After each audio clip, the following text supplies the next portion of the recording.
ये कहानी है एक छोटे से गांव की जिसका नाम था अमरनगर। इस गांव में एक बहुत ही पुरानी और बड़ी हवेली थी जिसे लोग अमर हवेली के नाम से जानते थे। हवेली की खूबसूरती के पीछे एक भयानक रहस्य था। लोग कहते थे कि वहां एक आत्मा का वास था। कहा जाता था कि जब भी किसी ने हवेली में रात बिताने की कोशिश की, उसने अपनी जिंदगी खो दी या पागल हो गए। गांव वालों का मानना था कि अमर हवेली में एक पुरानी रानी की आत्मा भटकती है, जिसने उस जगह पर किसी अनजान कारण से अपनी जान दे दी थी। इस रहस्य ने सभी को डरा रखा था और कोई भी वहां जाने की हिम्मत नहीं करता था। एक दिन गांव में एक नवयुवक जिसका नाम किशोर था आया। किशोर ने पुरानी कहानियां और अफवाहों को कभी गंभीरता से नहीं लिया। जब उसने अमर हवेली के बारे में सुना तो उसने सोचा कि यह सब झूठ है और उसने निर्णय लिया कि वह उस हवेली में एक रात बिताकर गांव वालों को साबित करेगा कि यह सब सिर्फ कहानियां हैं।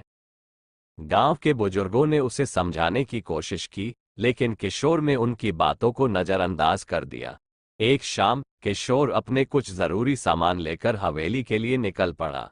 हवेली बहुत ही पुरानी और खंडहर जैसी दिख रही थी, जहां जाकर किसी की भी रूह कांप उठे।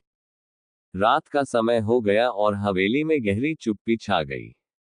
किशोर ने एक कमरे में अपना बिस्तर लगाया और अपनी टॉर्च जलाकर चारों ओर देखने लगा। हवेली के अंदर कीमती चित्र, टूटे फूटे फर्नीचर और धूल भरी किताबें थीं। किशोर ने चारपाई पर लेटकर एक किताब उठाए और पढ़ने लगा, लेकिन अचानक एक ठंडी हवा का झोंका आया और दरवाजा खुद ब खुद बंद हो गया।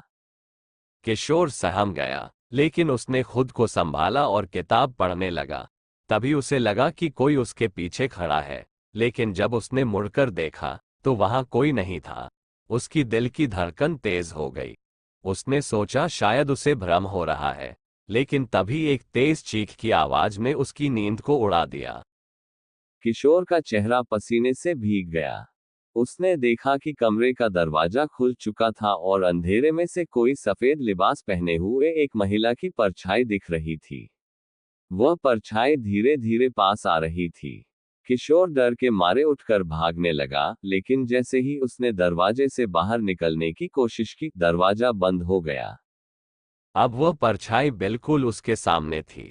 महिला की आंखें लाल हो चुकी थीं और चेहरा भयानक था।